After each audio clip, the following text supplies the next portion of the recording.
जय श्री हरि भक्तों, आइए आज सुनते हैं कार्तिक महात्म्य का 25वां अध्याय।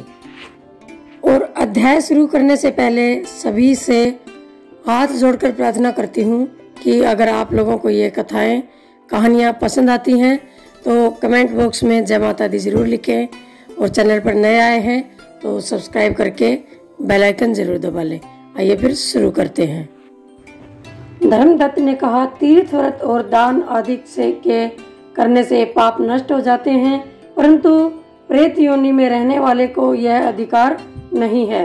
परंतु दुस्सह दुख को देखकर मेरा मन अत्यंत दुखी है। दुख से तुम्हारा उद्धार किए बिना मुझे संतोष नहीं होगा।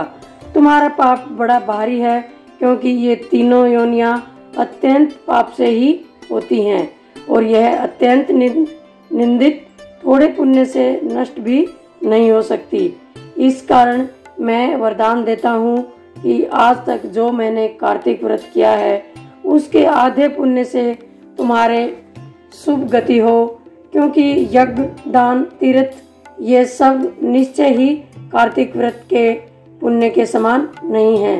श्री नारद जी बोले, धर्मदत्त यह कहकर उसको ओम नमो भगवते वासुदेवाय यह द्वादशाक्षर मंत्र सुनाता हुआ तुलसी के जल से अभिषेक कर ही रहा था कि इतने में वह प्रेत योनि से छूटकर प्रज्वलित अग्निशिखा के समान दिव्य रूप धारण कर लक्ष्मी के समान सुंदर हो गई।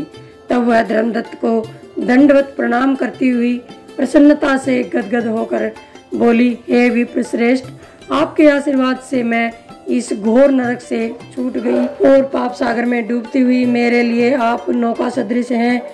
नारद जी ने कहा, हे विप्र, वह इस प्रकार कह ही रही थी कि उसी समय उसने विष्णु गणों के सहित आकाश मंडल से अपनी ओर आता हुआ एक देदीप्याम विमान देखा।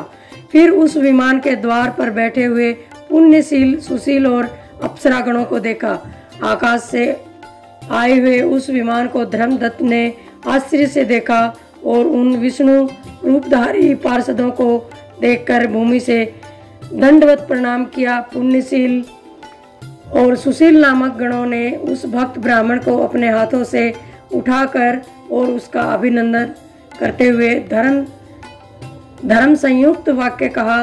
गणों ने कहा, हे द्विज श्रेष्ठ, आप धन्य हैं, क्योंकि आप सर्वदा विष्णु भगवान के व्रत कथा सेवा में तत्पर होकर दीन दुखियों पर दया करते हैं। जो आपने बाल्यकाल से पवित्र और शुभ कार्तिक व्रत किया था, उसके आधे फल से कलह के पूर्व जन्म के संचित पाप नष्ट हो गए।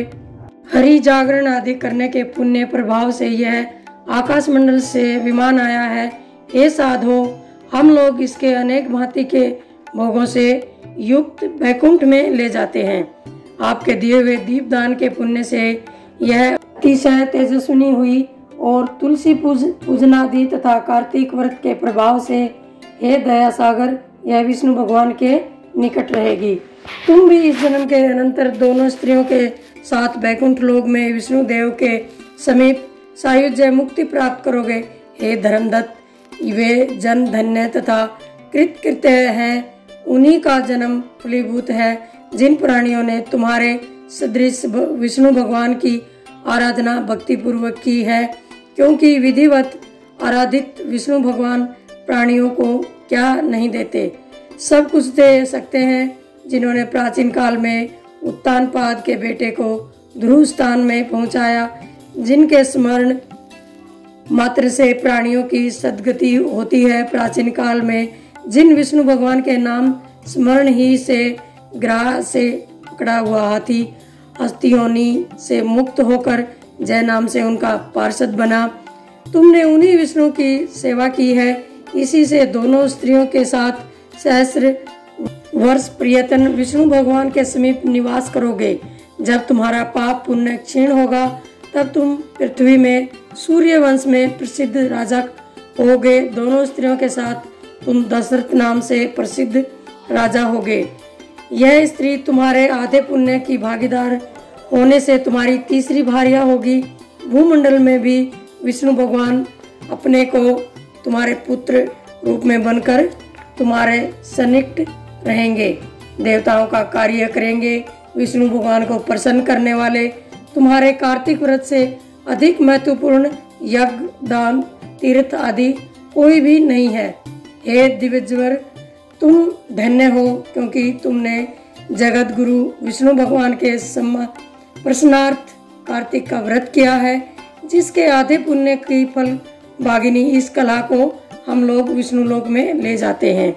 राधे राधे, जय श्री हरि भक्तों। अब मिलते हैं अगली वीडियो में 26वें अध्याय के साथ।